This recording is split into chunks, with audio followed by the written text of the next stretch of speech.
जाहीर होईल। परंतु या भागानं आजपर्यंत राष्ट्रवादी काँग्रेस पक्ष असेल किंवा माझ्यावरती देखील जे काही भरभरून प्रेम दिलं, जो विश्वास दिला, तोच विश्वास येणाऱ्या पंचायत समिती आणि जिल्हा परिषदेच्या निवडणुकीला तुम्ही देखील दाखवला पाहिजे।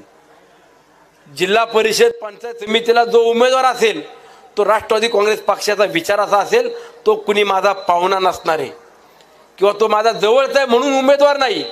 तो जिल्हा परिषदेचा उमेदवार आपला जो असणार आहे तो माझ्या खांद्याला खांदा लावून काम करणारा असला पाहिजे। तो अधिक माझ्यापेक्षा पळून आपल्या गणामध्ये आपल्या गटामध्ये निधी कसा आणता येईल, आपले प्रश्न कसे सोडवता येईल, अशा पद्धतीचे उमेदवार भाऊ तुम्ही सगळ्या मंडळींनी बसून मला लवकरात लवकर नावं द्या, त्याचे देखील आपण जाहीर घोषणा करू आणि तेही उमेदवार आपले दारोदार जाऊन प्रत्येकाची भेटगाठी घेतील, त्यांच्याशी संवाद साधतील। आपण काय म्हणून आपण उमेदवारी घेणार आहोत किंवा आपल्याला कशासाठी निवडून द्यायचं हे देखील आपल्या समाजापुढे जाऊन त्यांनी सांगितलं पाहिजे। शेवटी पद मिरवायला नको तर पदातून या जनतेची अडीअडचणी किंवा जनतेचे प्रश्न सोडवले पाहिजे, हीच माझी माफक अपेक्षा आहे।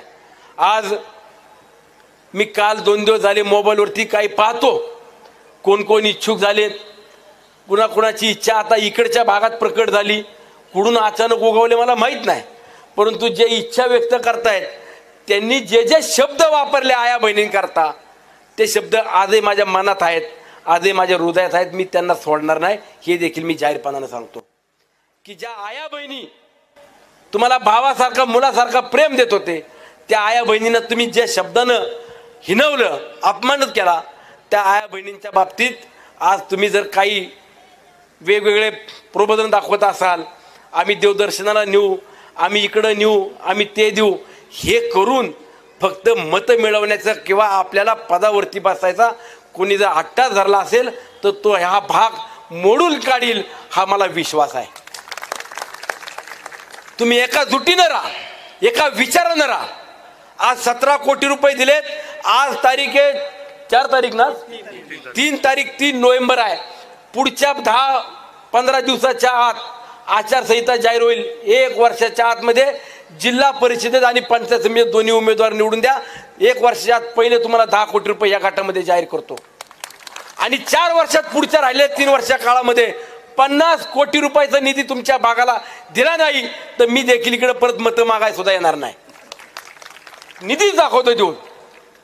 शेवटी मला माहिती आहे माझी लोक मला कसल्या अपेक्षेने मतदान करतात। आमची कामं सुनील शेळकेने केली पाहिजे, आमचे प्रश्न सोडवले पाहिजे आणि जर तुमचे प्रश्न सोडवायचे असतील तर एक विचाराचा किंवा आपला सहकारी म्हणून उद्याच्या जिल्हा परिषद पंचायत समितीला देखील आपण ताकदीनं पाठबळावरती आपल्या विश्वासाने त्याला निवडून दिलं पाहिजे, हीच माफक अपेक्षा या निमित्तानं तुमच्याकडे व्यक्त करतो। अधिकचा वेळ न घेता